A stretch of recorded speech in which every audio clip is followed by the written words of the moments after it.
Hello, this is Thomas Shifrer for ESFI World, and I am joined by E.G. Thorzain. Thorzain, how you doing right now? I'm doing pretty okay. I'm very exhausted though. Yeah, you just lost 2-0, unfortunately, to Bomber in the groups after playing through the open bracket. So can you tell us a little bit about how that series went? And the first game was in Tomb Valley. I took a really greedy third base. He killed a bunch of SCVs and I was a bit behind, but it turned out to be like a 40-minute game. And yeah, he ended up winning it with battlecruisers. And no, I killed the battlecruisers, but then it's like switched to mass tanks and I had like, only Vikings and Thors. And the second game was Antigua. I was a bit ahead in workers, but too far behind in army. So even though I had like 10, 15 more workers, he could set up a contain on Antigua, and I was never really able to break it, even though I killed like 60 workers that game. Unfortunate, but now you're playing in the championship lower bracket. Of course, that means you have to play a lot more matches going through. Are you confident that you can reach the championship bracket on Sunday? Yeah, sure. It felt like I was playing pretty well, and it all matters. Like it all depends on who I get to play against. But I feel that I have at least like a chance against any player. Right. Maybe not a good chance, but like. So, out of the players still remaining in the tournament right now, who are you most worried to face? Is there any particular matchup you're not comfortable with? I don't really have any. I haven't really followed the tournament, except for my own play and some friends' play. I think like any of the Zergs basically would be annoying for me. So, as a follow-up question to that, Terran outside of Korea seems to be having seems to be struggling a lot with their matchup against Zerg. Why do you think this is? I think it's starting to show in Korea as well.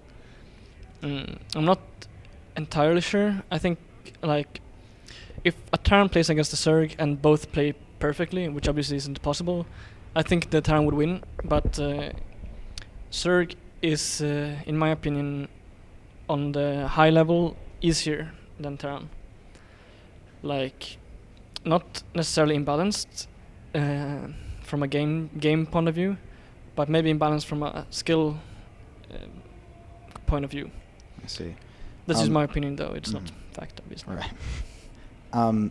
Your style of playing against Zerg is more of a slow, kind of very methodical style. Of course, you got it in Korea. You were called the Spoon Terran because you just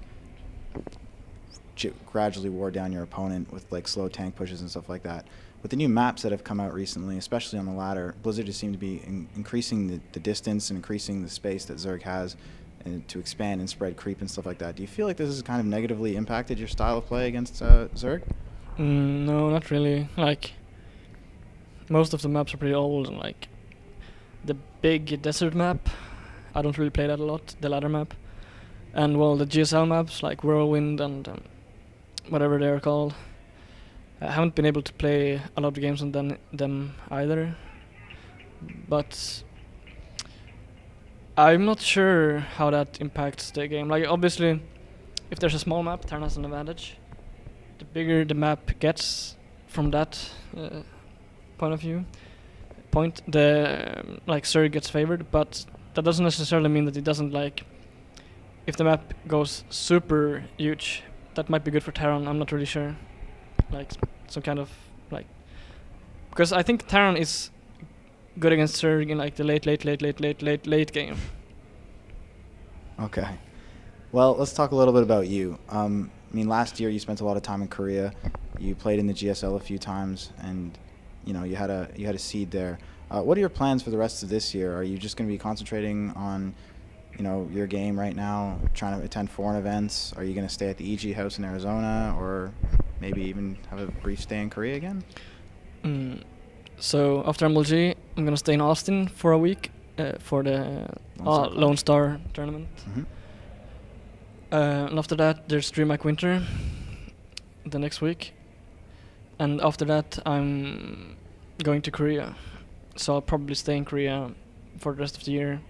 Maybe attend some tournaments, but at least live in Korea. Are you planning to try the GSL qualifiers, or? Yeah, I'm going to try them. It's not going to be my goal. My goal is going to be to just improve as much as possible. Code A qualifiers are more like a place where I can see how good I have become. Not necessarily as... Yeah, it's more like a measurement for my own. Like a benchmark, yeah. Yeah. I see. Okay. And so do you think that the environment in Korea is just conducive to better practice and there's just better practice partners? I know a lot of foreigners say that, you know, that sort of environment can be replicated here. Do you think there's something special about Korea? For me, it's more motivating to play from Korea, and the ladder is harder. Like, I can get good practice games like all the time in Europe. I just have to find players, and that's not very hard. The difference is that in Korea, it's hard to, for me at least, it's hard to find like bad players, and I oftentimes like kind of subconsciously pick players or like that are a bit worse, so that I could ego boost them when I win, or like when I play ladder, and there's maybe like a 30-40% chance that I play against some really good player, and the rest is like medium to players I should beat definitely. I kind of get happy when I get one of the worst players, because then I get another. I don't really care about the points or wins, but it like, yeah. It's just more morale, I guess, more motivating. Yeah, and like when I get one of the best players in Europe, I just get like, it's not like I'm like devastated, but like it's like I'd rather have a easy game. But in Korea, you don't get that because you only play against the good players, so you can't really, like, there's no reason to be searching for bad players, I guess. But I don't know how common this is among the other pro gamers, but. And so, are you planning to regularly stream again soon, or? When I'm in Korea, I'm going to stream. Perfect. Yes. Well, that's all the questions we have to you today. Would you like to do any shoutouts? Yeah, sure. Thanks for MLG for putting up this tournament, ESFI for the interview, EG and their sponsors, Raid Call, Intel SteelSeries, Monster, Kingston Hyperbreaks, Beyond Gaming, and Sapphire. And all my fans for tuning in, and I hope that I can win a couple of more matches at least. All right. Well, thank you for your time and good luck. Thank you.